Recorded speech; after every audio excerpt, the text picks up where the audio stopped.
ser bom para você. Eu, É. eu digo isso como uma experiência pessoal, né? É, eu, é, meu pai me incentivava e me influenciava muito, né? E não era de uma forma impositiva, né?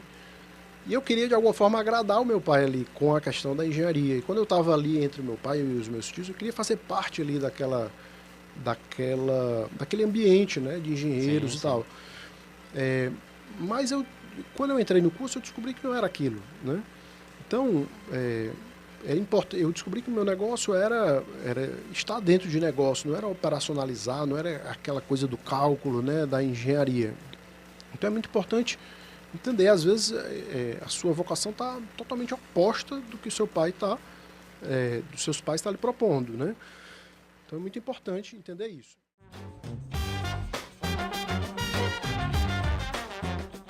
Shalom News. Emprega Mais. Com Marcos Carneiro. Opa, meio-dia e 34 agora, hoje terça-feira, claro, é o dia, né? Você já ouviu a vinheta do Emprega Mais com Marcos Carneiro, que está aqui nos estúdios da Rádio Shalom, para falar sobre empregabilidade, né? Sobre as tendências e também assuntos importantes ligados ao tema.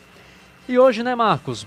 Deixa eu dar meu boa tarde para você. Vamos falar de um assunto que já vem aí é passado, né? Já é uma história que já é antiga, todo mundo já conhece, que é sobre a influência dos pais, né, na escolha dos filhos, né? E aí a gente vai falar sobre esse assunto hoje aqui no Shalom News, se isso é positivo ou não, né? Se vai influenciar de forma positiva ou não na vida dos filhos. Então, boa tarde para você. Boa tarde, Rodrigo. Boa tarde, ouvinte da Rádio Shalom.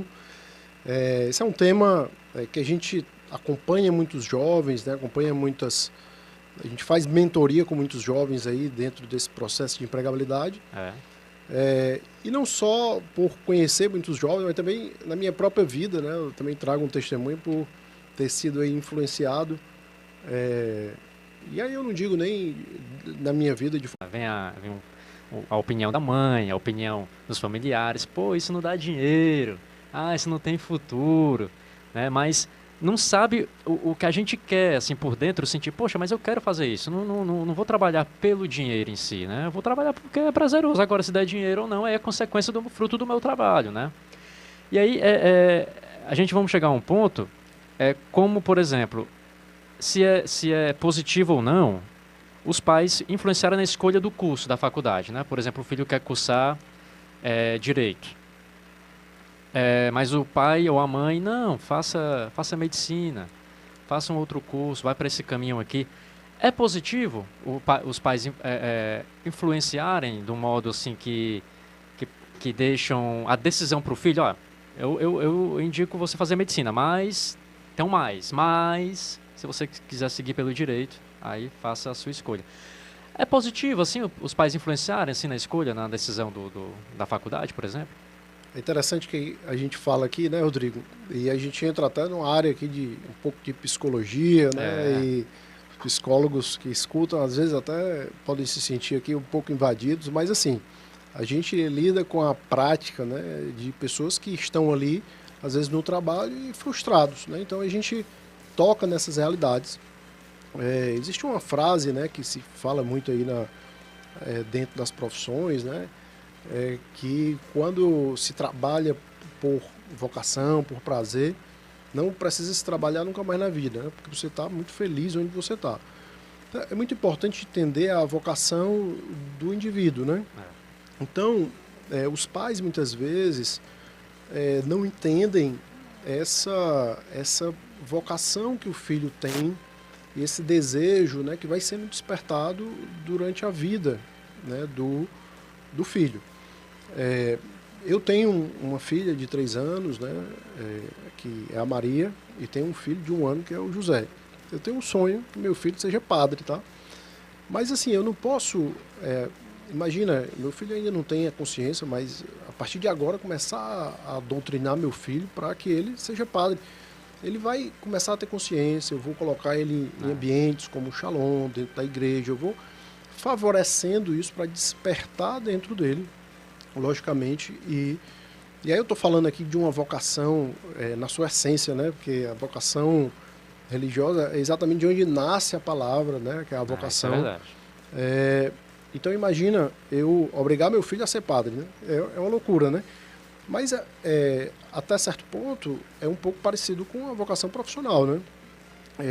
Imagina o filho querer ser um artista, né? E hoje em dia as profissões mudam muito, né? Dentro de um certo tempo, né? Eu lembro que eu gosto muito de história, eu estudo muito a história das profissões. E dentro de um período aí de 10 anos, é impressionante como mudam muitas profissões, né? Assim, sem querer desmerecer a profissão, por exemplo, de bancário, né? Eu acho que é uma profissão muito boa, mas eu me lembro que há 30 anos atrás era uma das profissões mais valorizadas e muito requisitadas. Hoje em dia não é tão almejada, né? É uma profissão, logicamente, que paga bem, que remunera bem, é uma profissão que as pessoas ainda querem, né? Então, isso muda. Então, tem pais que sonham em ter um filho médico, por exemplo. Mas será que o filho tem essa vocação, né? A medicina é uma profissão que exige muito, né, da pessoa, né? E hoje a gente vê médicos, eu tenho uma crítica muito grande a essa nova geração de médicos, né? São médicos que não tocam mais no paciente, né? Você senta, eles olham e passam o remédio, né? Os médicos antigos, né, parece que ele viram o avesso ali, porque parece que amam ali o que estão fazendo. Então, é importante entender esses sinais e incentivar, influenciar de uma forma positiva o que o filho está querendo. E, logicamente, conscientizar, né? Talvez, tudo bem, o jovem, né, a criança, o jovem, não sabe ainda o que é bom ou o que é ruim, né? E talvez ele esteja querendo ir para algo que não seja tão bom para ele. Mas o pai também tem que tem que estudar também um pouco, né? Então, assim, o filho está querendo ir para uma área de desenvolvimento de software e o pai não tem a mínima noção do que é isso e começa a criticar e achar que isso não tem futuro, e às vezes isso tem uma perspectiva de futuro muito boa. Mas o pai sonha que ele seja um advogado, então, enfim. Mas esse é um dos pontos que você trouxe, né, pra gente falar sobre isso. As oportunidades são perdidas pelo desconhecimento de mercado dos pais, né? Como você falou, a evolução, né? As profissões vão se evoluindo. E aí tem essa questão da tecnologia. Hoje é um mercado que, por exemplo, falta profissional, né? Demanda muito profissional na área de TI, de tecnologia. Né? E aí esse desconhecimento do mercado, né, pode aí gerar uma parte negativa na influência dos pais, né, sobre a perda de oportunidade, né? Esse desconhecimento do mercado, ele, na verdade, tanto por parte dos pais, até mesmo por parte dos profissionais, quem está entrando no mercado agora. Ontem mesmo eu fiz um processo seletivo para secretária executiva, tá? E chegou uma pessoa que ela tinha um perfil comercial, era uma jovem, que ela tinha aí uma experiência de 3 anos em área comercial. Eu perguntei a ela se ela já tinha ouvido falar em inside sales. O que é que significa, tradução literal, inside sales é venda interna, né? Inside interno e sales venda. Isso é uma nova modalidade de venda que as startups, empresas de tecnologia, e não só empresas de tecnologia, as empresas mais modernas têm implementado. Basicamente é o vendedor, né, a equipe de venda, ficar dentro de uma sala ou trabalhar de casa, vendendo pelo computador, né? Agenda uma reunião e eles fazem vendas ali dentro do computador. Não tem mais aquele trabalho de sair de moto, de carro e bater de porta em porta. Um vendedor hoje de inside sales está sendo muito requisitado pelas empresas. É uma metodologia que se aprende em 3, 4 meses de estudo. Pode ter ensino médio, não precisa nem ter técnico ou superior. E tem ganhado inicialmente R$2.000, chegando a 5. Então, assim, às vezes são oportunidades. Ok, eu não quero ser um vendedor de inside sales o resto da minha vida. Mas tudo bem, eu me encaixo aqui, eu me estabeleço financeiramente, passo 1 ano, 2 anos, 3 anos ganhando aqui, e aí faço um curso técnico, um curso superior, que eu sonho em fazer, né? Então tem muita oportunidade, muitas vezes não são visualizadas aí pelos pais ou pelos filhos. Agora, é importante também falar para os filhos, né, Rodrigo? Porque os filhos, E aí para os pais e para os filhos, né? Os pais, a palavra do pai muitas vezes tem muito peso, né? E a forma que os pais falam, a crítica dos pais, né? Sobre os sonhos dos filhos, né? Tem um peso muito grande aí na vida dos filhos. E para os filhos, né? Esse sonho, né? Não desista aí do seu sonho, do que você pensa e do que você almeja, né? É muito importante você entender que o sonho do seu pai pode ser algo bom, né? Mas, ao mesmo tempo, você precisa entender o que é que realmente você entende que é a sua vocação, né? O que é bom para você, né, também, né? O que é bom, o que vai ser bom para você, né? O que vai ser bom para você. Eu digo isso como uma experiência pessoal, né? Meu pai me incentivava e me influenciava muito, né? E não era de uma forma impositiva, né? E eu queria, de alguma forma, agradar o meu pai ali com a questão da engenharia. E quando eu estava ali entre o meu pai e os meus tios, eu queria fazer parte ali daquele ambiente, né? De engenheiros e tal. Mas quando eu entrei no curso, eu descobri que não era aquilo, né? Então, eu descobri que o meu negócio era estar dentro de negócio, não era operacionalizar, não era aquela coisa do cálculo, né, da engenharia.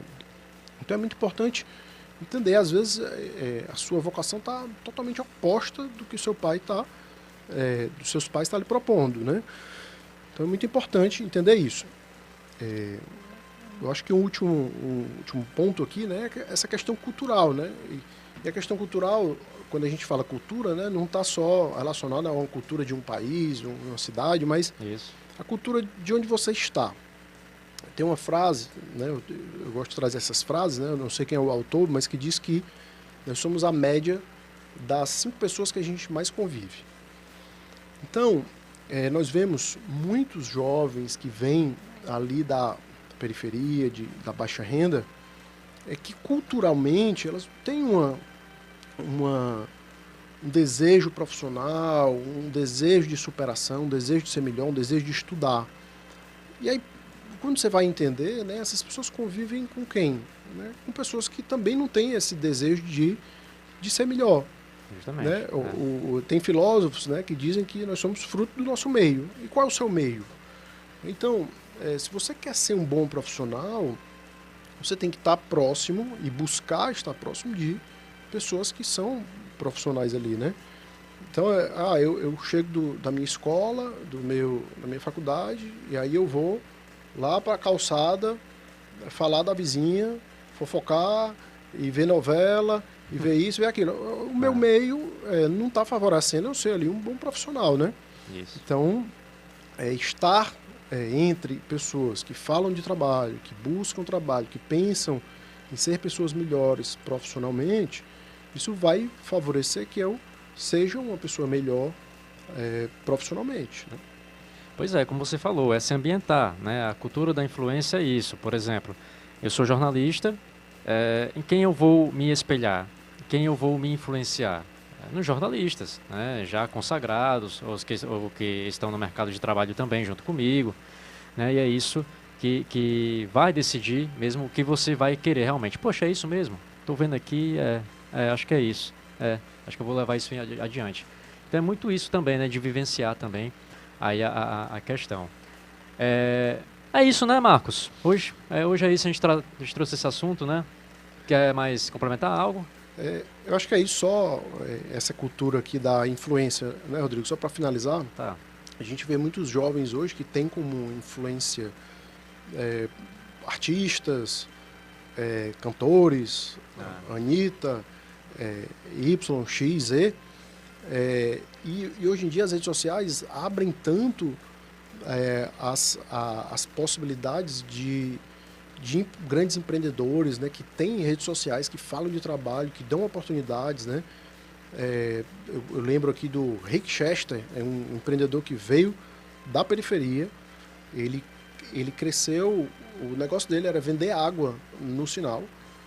E aí ele ensina como você empreender vendendo água.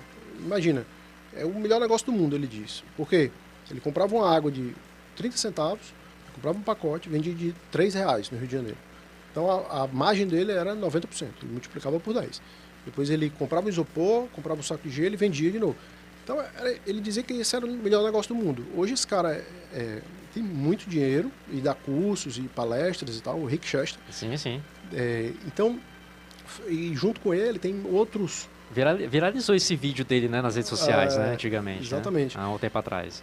Então, assim, para os jovens, né, que estão em busca aí de conhecimento sobre empreendedorismo e tudo, a gente vai estar lançando um canal em breve chamado Profissional de Valor, que pode ser aí uma extensão aqui do programa para conhecer um pouco mais sobre um material, né? A gente vai estar gravando aí um pouco mais. Já tem data, sim, prevista?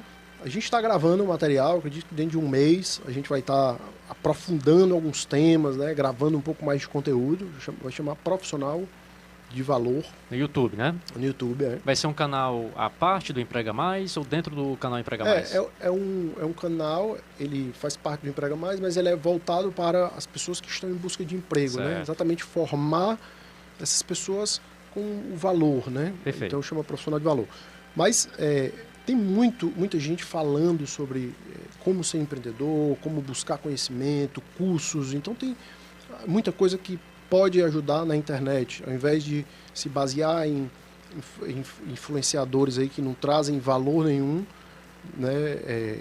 Valor do evangelho, valor de empreendedorismo, valor de conhecimento. Vamos se basear em quem traz aqui valor do trabalho, né, para nós. É tudo questão de conversa, de diálogo, né, Marcos?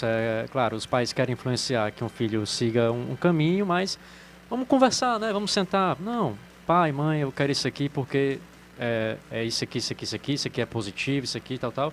E aí os pais vão trazer, claro, o contra-argumento, né? Não, mas essa profissão também traz uma questão de conversa, de diálogo, né? Entrar em um consenso, né, para o futuro. Perfeito, Rodrigo. É isso aí. Pois é, 12h51, Marcos Carneiro aqui no quadro Emprega Mais no Shalom News. Volta na próxima terça-feira trazendo outros assuntos importantes para a gente conversar, para a gente esclarecer. Marcos, obrigado, tá? Na próxima terça a gente volta aqui. Grande abraço.